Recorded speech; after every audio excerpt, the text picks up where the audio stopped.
Selain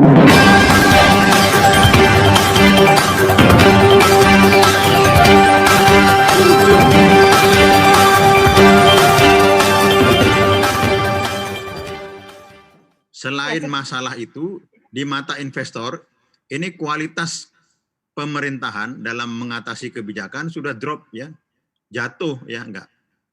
Ekonom, analis itu kan tidak bodoh ya enggak. Sementara praktek kebijakan bodoh seperti yang dilakukan seperti sekarang ini ya.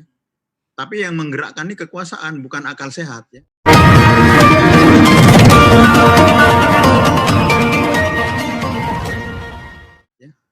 Jadi di sekitar Presiden Jokowi itu banyak yang tidak berakal sehat dan melakukan praktek-praktek seperti ini. Ya. Dan nanti Presiden diberikan argumen ya, sehingga masuk kan Presiden bukan berasal dari ekonomi ya, kemudian disetujui ya. Nah itulah dari keawaman plus politik pokrol seperti ini akan jadi ya merombak-rombak.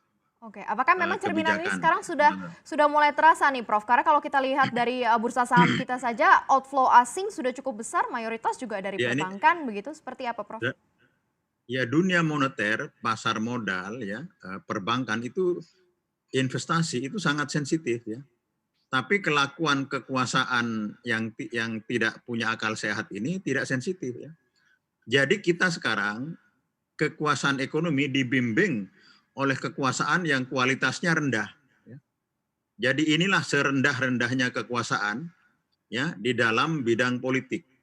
Masuk ke dalam bidang yang profesional, yang memerlukan sentuhan profesional, tapi pemimpinnya tidak profesional. Ya. Jadi tidak ketemu. Itu sama dengan punya presiden punya mobil yang bagus, mewah, Mercedes-Benz, tapi untuk ngangkut rumput, ya, atau untuk ngangkut batu bata. Nggak cocok antara perilaku pemerintahan sekarang dengan keberadaban sistem ekonomi, nggak cocok. Ya, ekonominya beradab dan berkembang, ya kekuasaannya kurang beradab sehingga melakukan politik kekuasaan seperti ini. Ya. Apakah memang tidak ada pilihan lain begitu di luar itu kalau melihat dari kondisi akar permasalahan saat ini? Nggak ada argumen. Tidak ada argumen untuk mengubah undang-undang itu. Karena apa? Karena hasilnya menjaga inflasi, menjaga nilai tukar itu cukup baik. Itulah satu-satunya keberhasilan target ekonomi Presiden Jokowi pada periode pertama. Target yang lain ya penurunan kemiskinan, pertumbuhan ekonomi, ya defisit neraca berjalan, ekspor impor tidak tercapai semuanya kecuali satu ini. Nah yang berhasil malah mau dirombak sehingga lebih amburadul. Ya. Nah ini harus dikoreksi sebenarnya oleh profesional ya karena kekuasaan yang menyentuh ini jumut ya. Akar permasalahannya apa sih Prof? Kalau dari kabinet politik, dari sisi Jokowinya ini sendiri dan kabinet. Akar masalahnya politik, kapasitas. Ya enggak? Jadi kepemimpinan ekonomi itu tidak punya kapasitas yang memadai ya.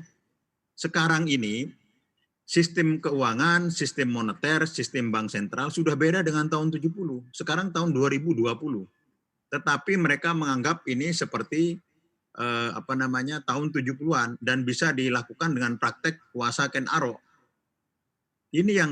Dan ini terjadi di mana-mana ya. Terjadi juga misalnya penyelesaian COVID berkelahi dengan Pemdanya. Kemudian undang-undang KPK yang sudah bagus digergaji. Ya enggak, DPR yang baik kekuasaan legislatifnya dihilangkan.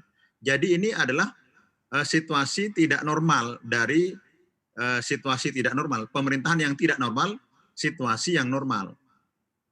Yang pemerintahan tidak normal di situasi yang tidak normal, mestinya situasinya tidak normal, pemerintahnya lebih normal. Termasuk melakukan penggergajian kepada BI ini. Ini sebenarnya bukan hal yang urgen sekarang masalah kesehatan COVID.